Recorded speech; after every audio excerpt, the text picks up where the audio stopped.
Hyderabad central యూనివర్సిటీలో అమ్మాయిలపై పోలీసులు దాడి చేయడం దారుణమన్నారు కేంద్ర మంత్రి బండి సంజయ్. దొంగల్లా భూములను రాత్రిపూట బుల్డోజర్లతో చదును చేస్తున్నారని మండిపడ్డారు. ప్రభుత్వ భూములు అమ్మి ఎవరైనా పాలన చేస్తారని చెప్పారు. రేషన్ బియ్యం విషయంలోనూ పైసలు కేంద్రానివైతే ఫోటోలకు రాష్ట్ర సర్కారు ఫోజులు ఇస్తోందని విమర్శించారు. ఇక హైదరాబాద్ లోకల్ బాడీ ఎమ్మెల్సీ ఎన్నికల్లో పోటీ చేయాలని ఆలోచిస్తున్నామన్నారు. ఎంఐఎం పార్టీకి కాంగ్రెస్ బీఆర్ఎస్ మద్దతిస్తున్నాయన్నారు బండి సంజయ్. రాత్రి మీడియాలో ఆ విజువల్ చూసినాక తెలంగాణ సమాజంలో బాధపడని వ్యక్తి లేరు, కాంగ్రెస్ వాళ్ళు తప్ప. చిన్న చిన్న అమ్మాయిలను వాళ్ళని మెడలు బట్టి గుంజుకోబోతుంటాయా, మెడలు ఉంటాయా పోతాయా, జుట్టు బట్టి గుంజుకోపోతే కాళ్ళు చేతులు ఉంటాయా ఇరుగుతాయా అనేటువంటి ఒక భయానక వాతావరణంలో చూస్తాం. నేను బాధ అనిపించింది తెలుస్తుంది. గంట గుంజుకోపోతుంది, అమ్మాయిలను పట్టుకొని గంట గుంజుకోపోతారా, ఈడ్చుకోబోతున్నారు. కనీసం మానవత్వం ముఖ్యమంత్రి గారికి, కనీసం వాళ్ళ భూములు అమ్ముకుంటారు, మా భూములు ఎందుకు అమ్ముకుంటారు అని చెప్పి ప్రశ్నించే ప్రయత్నం చేస్తే మీరు దొంగతనం లెక్క అర్ధరాత్రి దొంగల లెక్క జేసీబీలను 10 జేసీబీలు తీసుకుపోయి రాత్రి మొత్తం చెట్లు కొట్టేస్తారు, నిబంధనల విరుద్ధంగా భూమిని చదువుని చేస్తారు. విద్యార్థుల యూనివర్సిటీకి పోయి మీరు ఏ అధికారంతో మీరు పోతున్నారు?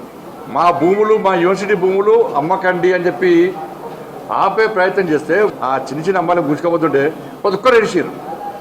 ఆ వీడియోలు చూసిన ప్రతి ఒక్కరు ఏడిచారు. 400 ఎకరాలు అమ్మి ఇలా మీరు రాష్ట్రాన్ని పాలిస్తారు, జీతాలు ఇస్తారు, మీరు పాలిస్తారు, అంతే కదా. ఎస్సీ భూములు అమ్మకుంటే తెలంగాణ రాష్ట్రాన్ని పాలించే స్థితిలో కాంగ్రెస్ ప్రభుత్వం లేదు. అరే 40 రూపాయలు ఇచ్చేది మేము, 5 కిలోల బియ్యం ఫ్రీ ఇచ్చేది మేము, కేంద్ర ప్రభుత్వం ఇస్తుంది, మోడీ గారి ప్రభుత్వం ఇస్తుంది. 10,000 కోట్ల రూపాయలు ఖర్చు పెట్టేది కేంద్ర ప్రభుత్వము, ఫోటో మాత్రం మీరు పెట్టుకుంటారు. 10 రూపాయలు ఇచ్చి అంగు ఆర్పాటలు చేస్తున్నారు.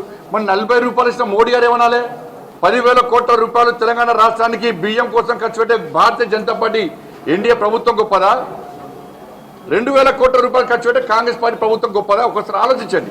పైసలు కేంద్రాన్ని పేరు మాత్రమే చెప్పుకుంటున్నారు.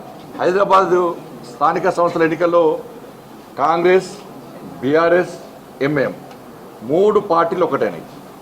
కాంగ్రెస్ పార్టీ ఎంఐఎం సపోర్ట్గా ఇలా పోటీ తప్పుకునే ప్రయత్నం చేస్తుంది. బీఆర్ఎస్ పార్టీకి మెజార్టీ ఉన్నప్పుడు కూడా దాదాపు 70 ఓట్లకు పైగా ఉన్నప్పుడు కూడా ఇలా పోటీ చేయడానికి ఇలా ముందుకు వస్తలేదు. ఎందుకంటే కాంగ్రెస్ పార్టీ సహకరించడానికి. దక్షిణాది రాష్ట్రాల పేరుతోని ఇలా చెన్నైలో జరిగిన సమావేశానికి కాంగ్రెస్ పోయింది, బీఆర్ఎస్ ఇద్దరు అనుకుని మీరు. మళ్ళీ హైదరాబాద్లో పెట్టే మీటింగ్ కూడా ఇద్దరు కలిసి అరేంజ్మెంట్ చేస్తున్నారు. ఎవరోని పిలవాలి, ఏ పార్టీని పిలవాలి, బీఆర్ఎస్ పార్టీ కాంగ్రెస్ పార్టీ అనుకునే పిలుస్తున్నారు. లోకల్ పార్టీ ఎన్నికల్లో కూడా, ఎమ్మెల్సీ ఎన్నికల్లో కూడా కాంగ్రెస్ బీఆర్ఎస్ కలిసే ఎంఏ పార్టీకి మద్దతు తెలిపే ప్రయత్నం చేస్తున్నారు.